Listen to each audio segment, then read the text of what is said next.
Hey guys, it's Corey here. I just wanted to talk about pre-freezing versus not pre-freezing your food when it comes to freeze drying. So with pre-freezing your food, it is recommended, and it's recommended for a few reasons. The biggest time saver that you can save in any cycle is to be pre-freezing your food. This doesn't necessarily apply to candy. Candy doesn't need pre-frozen. In some cases, it actually needs heated before you put it in. But in any way, yeah, pre-freezing your food, it does definitely save time.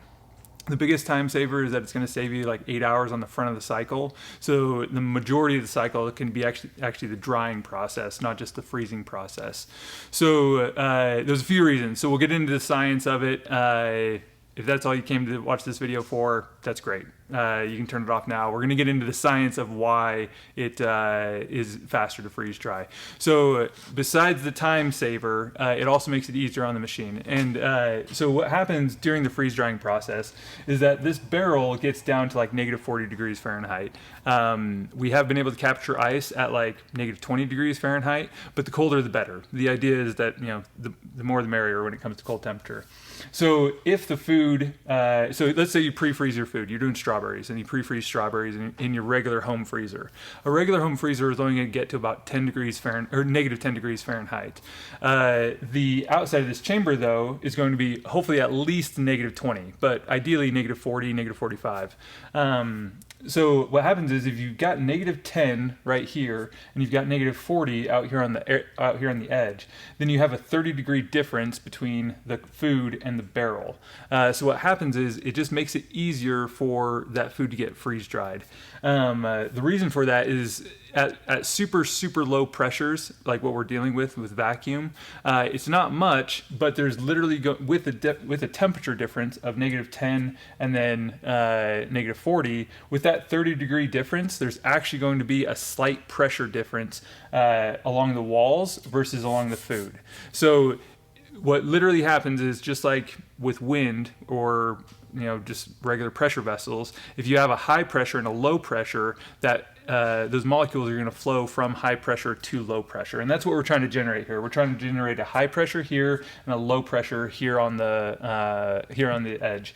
And even though we're talking about temperature and pressure when you're talking about vacuum can kind of be used synonymously.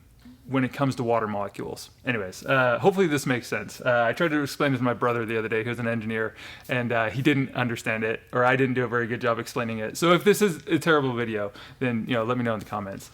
But anyways, so that's what you're trying to do, is you're trying to make as much of a differential in temperature between the walls and the food itself.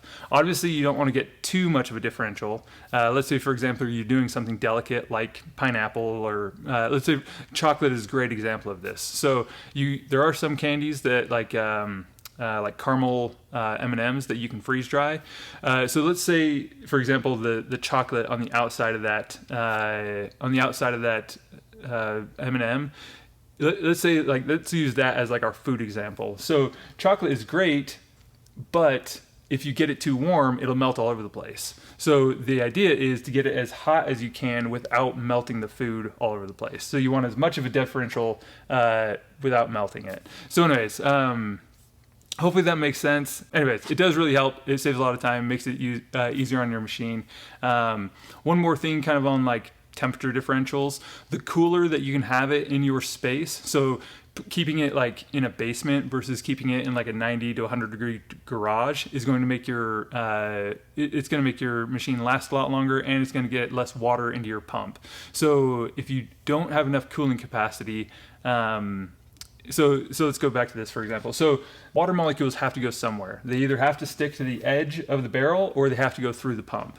They've got to go somewhere. But if you can create enough of a pressure differential by having a lower temperature here at the barrel, then it won't go through your pump. So in industry, like a normal cold trap is going to get to like minus 80 degrees Celsius, which is something on the order of like more than like negative 120 degrees Fahrenheit. It's super cold. So the colder that you can have it in the room, the colder that this is going to get, and the less water you're going to have into your pump. Hopefully that makes sense. That's just a little bit of a maintenance tip for you. But anyways, yeah, hopefully you liked this video. If you didn't, let me know in the comments. I do listen to your guys' feedback. Thanks.